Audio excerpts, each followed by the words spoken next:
Today, we're diving into an incredibly tough topic, war crimes and the struggle for accountability. We're going to look at several cases involving the American military throughout history. And the goal here isn't just to list off horrible events, but to really understand what happens after that complicated and often frustrating search for justice.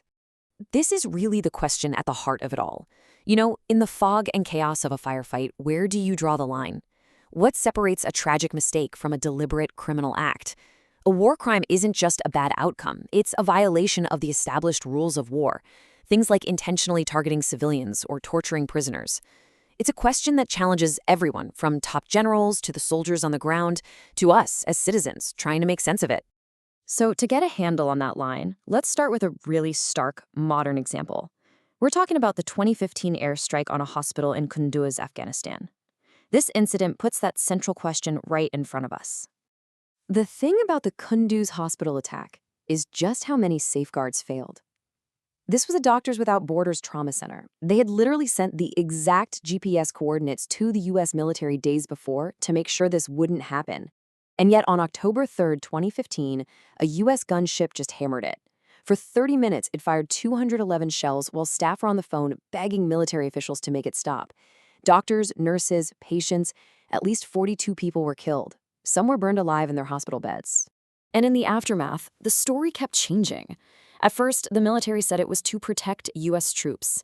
Then they said it was at the request of Afghan forces. Then came the claim that the Taliban were using the hospital as a base, which Doctors Without Borders completely denied. In the end, the Pentagon's official report called it a tragic mistake, the result of human error and faulty equipment. And because it was a mistake, it was not a war crime. President Obama apologized, and 16 service members were disciplined, but no one ever faced criminal charges.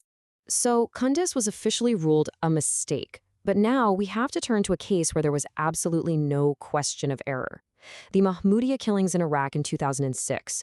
Well, this was a crime of pure premeditated malice. This timeline, it's just gut-wrenching to go through. On March 12, 2006, a group of American soldiers sat around drinking and came up with a plan. They'd been watching a 14-year-old Iraqi girl named Abir. They left their post, walked to her house, and murdered her mother, father, and her little 6-year-old sister. Then they assaulted and murdered Abir. To cover it all up, they set her body on fire.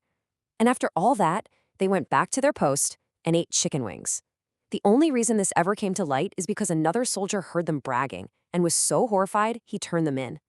Okay, so we've seen an incident labeled a mistake and a horrific crime planned by a few individuals. But what happens when the failure is higher up? What happens when leadership decisions or just a toxic command environment are what lead to disaster? Let's go back to World War II. It's 1944, and the skies over Milan, Italy are dangerous. A U.S. bomber group, one that already had a reputation for bad accuracy, was sent to hit a factory. But the lead navigator made a disastrous mistake. He turned the wrong way, and he led the entire formation of bombers right over a civilian neighborhood. Now, realizing he was totally off course, the lead pilot decided to drop his bombs anyway and ordered everyone else to follow his lead.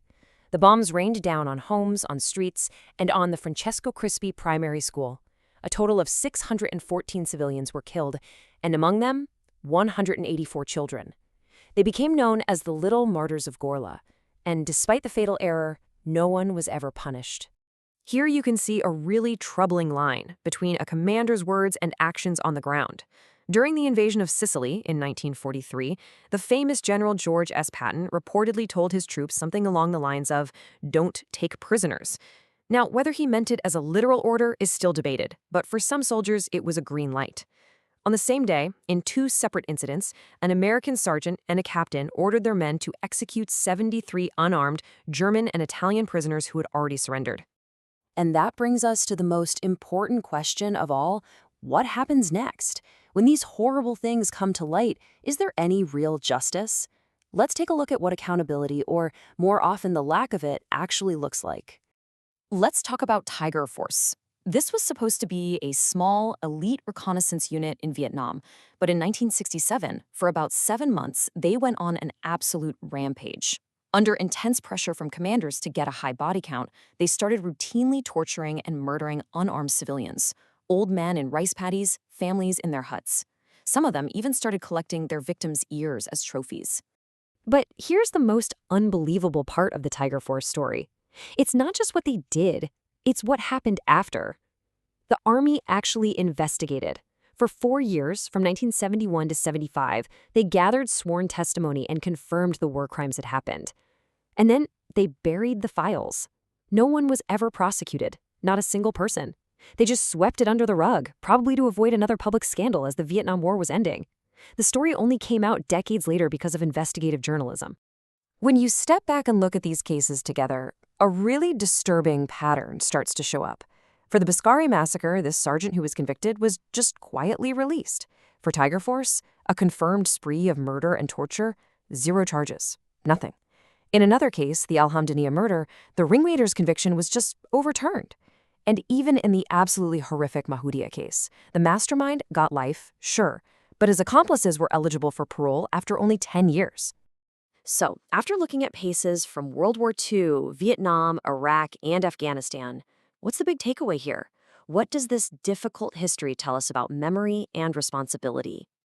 Well, a few things are pretty clear. First, these aren't just one-off events. They've happened in different forms across decades of American military history.